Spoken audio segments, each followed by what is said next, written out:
Well, one of the things our church council is talking about is not only when we might all be able to get together in this building again, but how we're going to do it, because there are some things that change over time.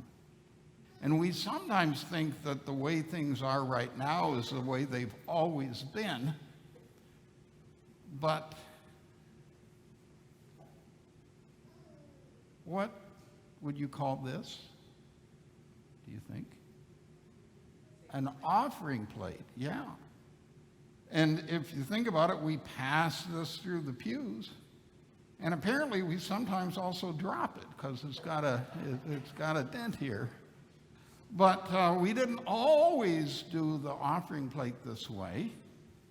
In fact, we were digging around and found that these were the offering plates that we used here at the church for a while, so that I could get the offering from you if I was the usher and never have to have you pass it around.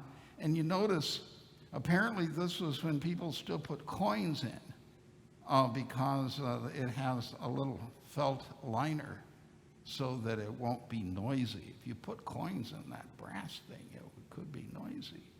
So things change. One of the things that we also are talking about is that many churches are recommending that we take the books out of the pews. You know what this thing is called? It's called a hymn book. Probably should call it a her book too sometimes. But nevertheless, that was what we used for a long time. But we haven't been using it much anymore. We've tended instead to print the hymns in the bulletin. But back in the 1800s, hymn books were not typically provided in the church. If you wanted a hymnal, you had to bring your own. So a friend gave me these that belonged to her mother, but you can see that, what do you notice? Can you see a difference between the way our hymn books or our order of service? There are no notes here. So I guess we've also gotten better at reading music. And they didn't have bulletins in those days, so you also had a prayer book, and it had the prayers, and it had the Bible readings for every week, just like we do now.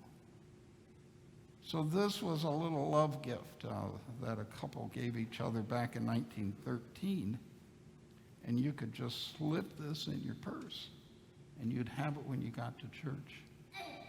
I think the point I'm trying to make is that stuff changes, and at the same time, the worship goes on.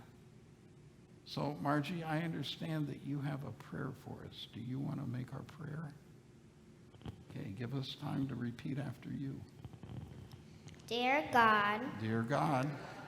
Thank you for our world. Thank you for our world. Thank you for this providing food. Thank you for providing food. Please make the coronavirus go away. Please make the coronavirus go away. And make our families safe. And make our families